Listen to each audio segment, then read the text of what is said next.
Bueno, lehenik eta behin eskerrik asko prentsaurreko honetara etortzeagatik, aurkezpen honetara etortzeagatik, eta aldez aurretik eskerrak zuei eta zuek ordezkatzen dituzuen lantalde, ekipo, elkarte, museo eta bestelako eragile guztiei jardunaldi hauetan parte hartzeko egin dizuguen gonbidapena onartu eta hainbeste ilusioarekin beste behin, laugarren aldiz, Europako ondare jardunaldiak antolatzearren.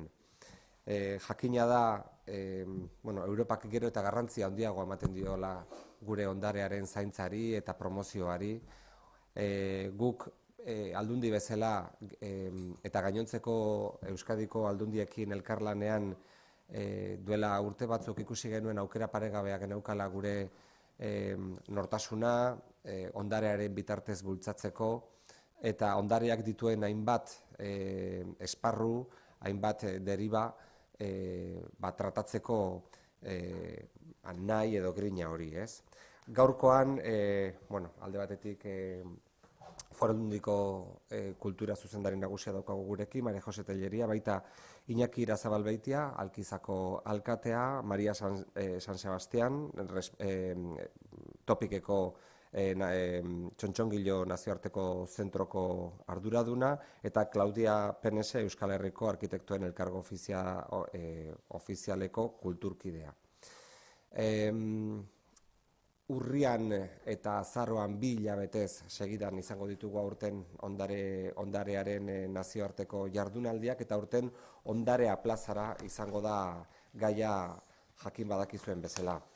En muchas ocasiones hablamos del patrimonio como algo inmutable, como algo vinculado exclusivamente al pasado, a la tradición, pero hemos solido insistir en muchas ocasiones en la idea de que como decía el poeta, que la poesía era un arma cargada de futuro, también lo creemos por el patrimonio.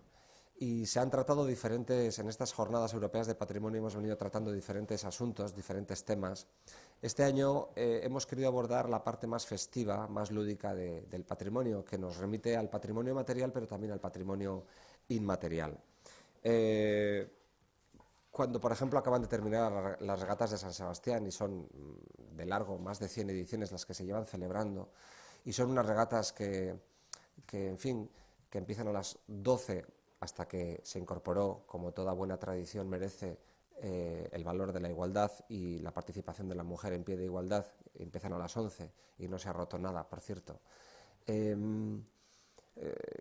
Y todo eso conlleva toda una colección de rituales, de canciones, de apuestas, pues eso pasa de ser un mero acontecimiento deportivo para ser un patrimonio cultural, en este caso inmaterial, que quizás algún día merezca ser reconocido como tal. Y así tantas actividades deportivas, lúdicas, festivas que se celebran en nuestras plazas, en nuestros espacios públicos y que son merecedoras de ser tratadas como patrimonio, ¿no? Como patrimonio inmaterial o como patrimonio material. Insisto en el agradecimiento a todas las asociaciones y todos los colectivos que habéis participado en la confección de este exhaustivo programa, que es un programa muy, muy completo. Quiero agradecer también a Gabriela Vives, nuestra jefa de Servicio de Patrimonio, el trabajo que se toma en la coordinación de esta actividad, que cada vez la cogemos con más ilusión y con más ganas y que creemos que pues poco a poco se irá instalando también en el calendario de octubre-noviembre de nuestra agenda cultural. Nire aldetik beste zer, Mari Joseri paseako diotitza, aurrera Mari Jose. Amaitzeko bebai elkarlana nahi dut azpimarratu eta ondare jardunaldi hauek aurrera etaratzeko beharrezkoak diran eta izango diran kolaborazio horrekin batera borondate ona eta konfidantza eragileen artean, ezta? Hementxe, beti izaten dugun moduan, Europako Kontseilua proposatzen dagoen gaia, beste bai Araba, bai Bizkaiko aldundiekin jorratzen dugu hildua edo ikuspegisa edo gai hori nola nahi dugun jorratu hiru lurraldeetan batera erabakitzeko eta konpartitzeko, eta gero zuedan hori luzatzen dizuegu proposamena eta gonbitea, eta beti izaten da ondo hartuta eta eskertuta eta baloratuta, ezta? Hortaz, gaur aurkezten duen programa honetan, 32 udalerritan izango dira, ikuiko dutela toki jardunaldi hauek jasota dakau, eta 62 jarduera ezberdin izango dira Ondarea plazara Lelapian antolatutakoak. Gurekin batera Euskal Herriko Unibertsitatea izaten da lanian, beste izaten diren proposamenak eta ekimenak baloratzen eta askotan ikutu bat emoten beti ondarea eta ondarearen ikuspegi hori indartzeko, eta kasei enpresari gure eskerrik beroenak hori dana samurtzen eta engranatzen edo bidean jartzen laguntziarren.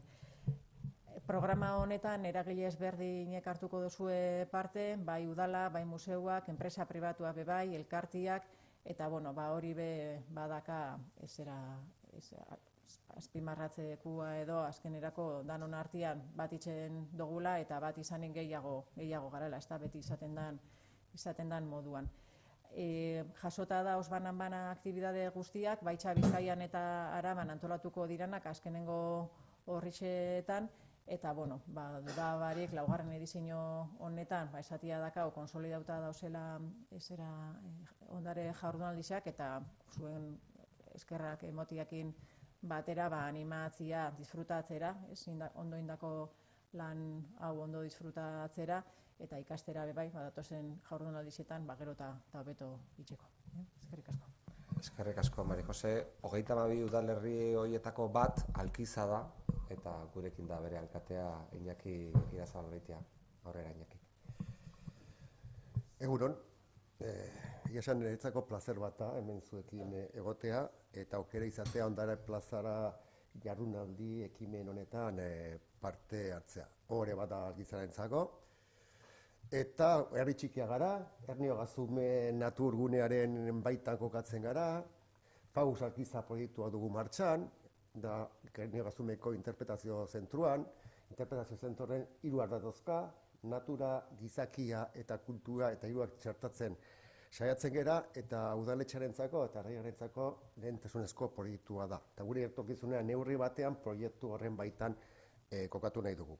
Eta izan ere, Ondarea plazara ekimen honetan gure bi ibilbide agertzen dira, Fagus Alkiza proiektuaren barruan daudenak, eta nolabait Ernio Gazumeren berezitasunak erakutsi nahi dituztenak. Ezta 3 dira berezitasun horiek, batetik insekto xilofagoak, bestetik zaguzarrak eta azkenik pagomotzak. Eta azken biak izango ditugu, zaguzarrak eta pagomotzak izango dira gure jardunaldien adarra, ardatza. Lehena datorren batean izango da, goizez, gonbidatzen zaituztet Alkizara etortzea. Eta aditu baten eskura, pagomotzaren historia, nondik datozen, zein den egoera ezagutu ahal izango duzue. Izan ere, pagomotza Alkizaren ekonomian eta Gipuzkoako landa eremu askoren ekonomian importantzia oso handia izan duten. Zergatik, bertatik ateratzen zirelako, bai ontziak egiteko egurrak, baita etxean egiturak egiteko olak, abeak, zuteabak eta gainerkoak, eta baita ikatzea ere. Eta pentsa liteke hau garai bateko jardura dela, baina hendik bizi da jendea Alkizan, ezagutu duena bere gazte eta ume garaian, Gerra Zibilaren ondoan, frankismoaren lehen urtean, nun ikatza egitea zen etxea dirua sartzeko modu ia bakarra. Oraintxe bertan gertatuko gauza bada, oraindik gertatuko gauza bat, eta pagomotzen basoak bizitatzen datorren batean hori ezagutzeko aukera izango zuen. Nola egiten ziren eta nola lantzen ziren. Eskerrik asko, Iñaki. Maria San Sebastiani pasako dietitza, bera topik Tolosako nazioarteko txontxongido zentroko arduraduna da. Aurrera. Eskerrik asko, eta egunon danoi.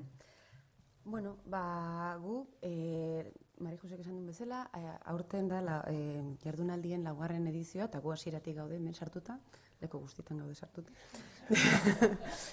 Eta, posi gainaz, ematen digute aukera, jendeai edo, beste deialdi bat edo, atentzioa deitzeko beste modu bat.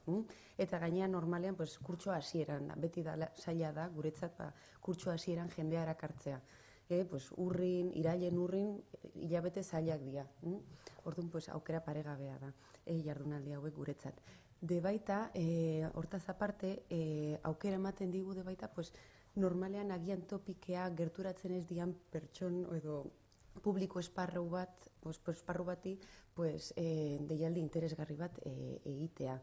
Normalen topikea, pues, gerturatzen dian pertsona gehienak, pues, publikoa familiarra da, edo umek aitonekin, eta beti saiatzen gea helduei eta bati bat gaztei hurbiltzen baino zaila da. Orduan, aurten proposatu ditugu leloa jarraituta, aurtengo leloa erresa zala batik bat gutzat, ondarea plazara, jolasteko ondarearekin, jolasteko aukera edo, pues, topik museo oso aproposa da, oso ondo dagokio aurtengo leloa, bi ekitaldi luzatu ditugu edo eskaintzen ditugu, urriaren 26an, larun batean, bata atxaldekoa bai da hola umei zuzenduta edo familiei zuzenduta, jinkana antzeko bat egingo dugu museoan, eta gero txotxongio ikuskizun bat ikusteko aukera egongo da, baina beti bisita horren barruan, txotxongio ondarea ezautzea, eraludiko batean, da gure asmoa. Zenbait txotxongio, joku bitartez, deskubrituko dituzte, eta bar. Baina goizean egingo ditugu, plazara ateako dugu edo bai, gure museoan ikusgai ez dagoen gure ondarea, txotxongio ondarea. Eta biltegiko ateak irekiko ditugu. Ateak edo lehioak, oso zaila da biltegin sartzea. Orduan, bizitako oso murriztuak izango dira, baina, museoan bakarrik 500, 600 txotxongio daude ikusgai, baina biltegitan 2000 eta piko dauzkegu berez. Bisita ezberdina da, eta, bati bat hauek helduei edo gaztei zuzenduta, eta espero dut arrakasta izatea. Eta, hortaz aparte egitu nahi nunde baita, guretzat, jardunaldi hauek, aukera paregabea diala de baita, sektoreko jendearekin kontaktuan jartzeko gutzat importantea da, ez bakarrik museoen nazioarteko guna, oizite importante bada ere bai, baina hau bai, lortzezu, normalean urtean zehar ez daukezu denbora jendearekin hitz egiteko eta museoko beste pertsonekin hitz egitea lortzezu pixkat pintzat. Eta ja, azkeneko gauza, aprobetxatu nahi genuen, pixkat aurreatzeko aurten urte honen bukaeran topikek 10. urtea ospatzen deula, oso posik gaudela, bizirik jarraitzeaz. Eta, gure berri izango dezue. Eskerrik asko, María. Eta azkenik, vamos a pasar la palabra a Claudia Penese, ella es vocal de Cultura del Colegio Oficial de Arquitectos Vasco-Navarro. Adelante, Claudia.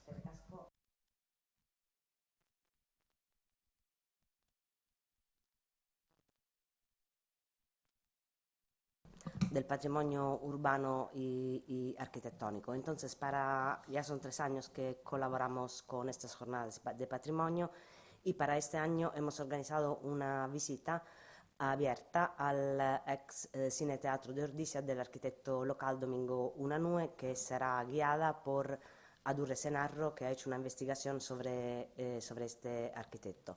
Entonces, el sentido de esta actividad radica un poco en la voluntad de entender que abrir un edificio al público es una forma para hacerle percibir algo que es parte de su memoria y de su identidad de una forma más cercana. Y sobre todo el objetivo es que pueda ver el potencial que este edificio constituye no solo para la recuperación y puesta en valor de esa memoria que todas y todos hemos contribuido a construir. Un poco como citaba Denis, ver el edificio como un arma cargada de futuro, es decir, no algo que hay que conservar por conservar, ma que hay que recuperar y devolver a la vida para que pueda tener un nuevo sentido en nuestra vida como históricamente lo ha tenido, lo que comporta también un beneficio medioambiental, ya que limita la nueva construcción en los derribos, que son